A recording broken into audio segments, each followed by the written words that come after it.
আসসালামু আলাইকুম। সবাই কেমন আছেন? আশা করি ভালো আছেন। আমিও ভালো আছি। আজকে আপনাদেরকে যে গল্পটা শোনাবো সেটা কোনো সিনেমা বা নাটকের কোনো গল্প না। এটা আমার জীবনে ঘটে যাওয়ার একটি ঘটনা আপনাদের সাথে শেয়ার করতে চাই। আমি যখন বাপের বাড়ি ছিলাম তখন আমার মা সব সময় একটা জিনিস চিন্তা করতো, যে মেয়ে রাঁধতে জানে সেই মেয়ে চুলো বাঁধতে জানে, আর যে মেয়ে রান্না বান্না করতে পারে সেই মেয়ে একটা সংসারে পুরা সামাল দিতে পারে। তা আমার মা, আমরা 4টা বোন ছিলাম। আমার মা কি করতো, সবসময় আমাদেরকে ঘরের কাজ কাম করাটা শিখাইতো, যে আমার মেয়েদেরকে লেখাপড়া সামর্থ্য অনুযায়ী যতটুকু শিখাই না কেন তার চেয়ে বেশি শিখাবো, যেন আমার মেয়ে ছেলে যেন বাচ্চা যেন রান্না বান্না করে খাইতে পারে, পুরো সংসারে কাজকাম জানে। আমার আমার ভাই যদি হয় তাহলে সেও যেন তার বউরে হেল্প করতে পারে, আমিও যেন আমার সংসারে জানি পুরা গুছা রাখতে পারি। তো ছোটোর থেকে আমার মা রান্না বান্না খুব শিখে। তো আর আমি তো অনেক আইটেমে রান্না বান্না জানি, কি খাইবেন যেটাও না পারি নেট দেখে দেখে সেটাও শিখি। বিদেশি রান্নাবান্না, দেশি রান্নাবান্না, নামি দামি রান্নাবান্না, বাবজিগো রান্নাবান্না, রেস্টুরেন্টের রান্নাবান্না, সব জিনিসই আমার শেখা হয়ে গেছে। এখন এইভাবে রান্নাবান্না আমার শেখার ইচ্ছা ছিল, আমার বাপ মা থেকে আমি শিখছি। এখন আমারও যখন দেখতেছে, এখন আমি তো পদের তারা আসার আগে খুব অনেক আইটেমের 20 পদের আইটেম মনে হয় আমি রান্না করে তাদের সামনে দিচ্ছি অল্প অল্প করে। এত আইটেমে রান্না বান্না দেখে কয়, এত স্বাদ পাওয়ার পরে রান্না করছে কেডা? আপনি বুঝি আন্টি? আমার স্বামী বলতেছে, কয় না, আমার মেয়ে রান্না করছে। তবে আমি দেখতে একটু কালো ছিলাম, বেশ একটা সুন্দর ছিলাম না।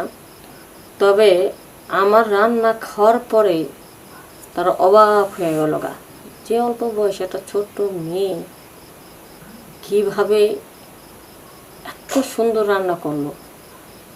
আসলে বেশিরভাগ ছোট মেয়েদেরকে বিয়ে হয়, বিয়ে যখন হয় তখন তারা শ্বশুর বাড়িতে যায়, শাশুড়ির কাছ থেকে রান্নাটা শেখা হয় বেশি। কিন্তু আমাকে যখন বিয়ে করছে আমি তখন ছোট, আর আমি যেই স্বাদ করে রান্না করতে পারি আমার শ্বশুর বাড়ির লোকজন একজনে পারে না। এবং আমার রান্না খাওয়ার পরে প্রত্যেকটা মানুষ তারা আমার দেয়া রান্না করায়, আর তারা মনে করে যে একদিন যদি আমি রান্না না করি হয়তো তাদের তৃপ্তি সহকারে খাওয়া হবে না। তো বাড়িতে আবার আমার ভাসুর থাকে। আমার ভাসুর আবার একটু মায়ের লোকের কামগুলো একটু বেশি পছন্দ করে, মাইকে মাইকে কাজগুলো। যেমন তারা 2 ভাই ছিল। তো আমার স্বামী ছোট, আমার স্বামী চাকরি হয়েছে, তো শহরে থাকে। আর আমার শ্বশুর শাশুড়ি, শ্বশুর তো অনেক আগে মারা গেছে, শাশুড়িরা অসুস্থ। এখন ঘরের একটু কাজ কাম রান্না বান্না বেশিরভাগই আমার বাসুরের করানো লাগে, যখন আর কি আমার বিয়ে হয়নি। তো সে একা বাড়িতে রান্না বান্না করা লাগে, আমার শাশুড়ি আছে, সে অসুস্থ মানুষ। তো আমার বাসুর কি করে, ওই বাড়ির সব রান্না বান্না করে। এখন যখন আমার বিয়ে করাইছে তখন তো আমার ভাই কইছে, ভাই তোমারও কষ্ট হইব না, আমারও কষ্ট হইব না, পারফেক্ট একটা রাঁধুনি নিয়ে যেতেছি, মনে হইব আঙ্গুল 4টা খাইতেছ। আরে ভাই, আমার আনার পরে মনে হয় যে বাসর গড্ডু মনে হয় একটু শান্তিতে করছি। সকাল যখন হয়েছে তখন তো ডাকাডাকি আমার বাসুরে রান্না বান্না করার জন্য। পরে আমি কই, নতুন বউ আমি কেমনি কি করব? পরে আমার স্বামী বলল, শোনো, তোমার রান্নার তো আমি খেয়েছি, আমি জানি, কিন্তু বাড়িতে তো পরিষ্কার পরিচ্ছন্ন করার মতো তো কেউ নাই। এখন তুমি নতুন আমাকে বাড়ি বউ হয়ে আইছো, এখন যদি তোমার বাসুরও যদি এই কাজগুলো করে, সংসারের কাজগুলা, বাইরের মানুষ বলবো কি বিয়া করে আনছে, নতুন বউ হয়েছে, তাতে কি হয়েছে? মায়া মানুষ থাকতে, বৌজি থাকতে বাড়ির কাজ বাসুরের কি করণ লাগে, এটা খারাপ দেখা যায়। এই জন্য আমার স্বামী বুঝা ঠুজা আমারে পাঠাইলো। আমি একবারে ঘরে সব কাজ কাম কমপ্লিট কইরা সকালবেলা নাস্তা নাস্তা বানাইয়া আমার শাশুড়িরও খাওয়াইছি, আমার বাসুরেরও খাওয়াইছি, সবারই খাওয়াইছি। তারা তো আমার হাতের রান্না খাইয়া এত স্বাদ পাইছে, একবারে তৃপ্তি সহকারে স্বাদ পাইছে, কোনো প্রকারে বলতে পারে না। পরে হেসালা কি করব, পরে আমি তো এভাবে কিছুদিন রাঁধতে থাকলাম। মানে এত মানুষের জোর ঝামেলা, একা একা করে কি করব। হঠাৎ করে ফোন আসলো মালিকের, ওইগুলো জান আমি আর থাকতে পারব না।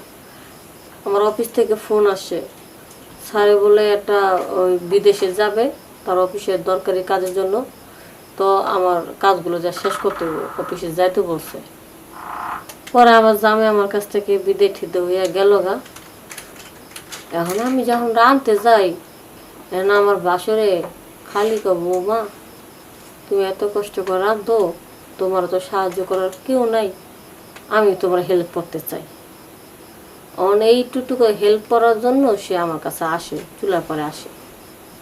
তো যখন আমি হ্যাঁ দেখতে পাই, হঠাৎ করে যখন আসে তখন দেখতে পাই, তখন তো সরাসরি কথা বলে।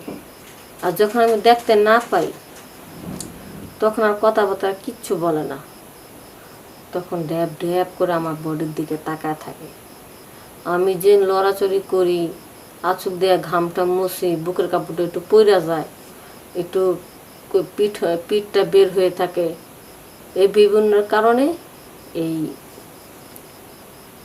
বিভিন্ন কারণে সে ওই আমার বাসুরে রান্নাবাড়ি করার লেগে ভালো লাগে। যখন আমি তরকারি কুটতেছি, রান্না বান্না করতেছি, তখন তো আমার বাসুরে ড্যাব ড্যাব করে তাকা তাকা দেখে। সেই তো দেখার উদ্দেশ্য করে আমার রান্নাঘরে আসে।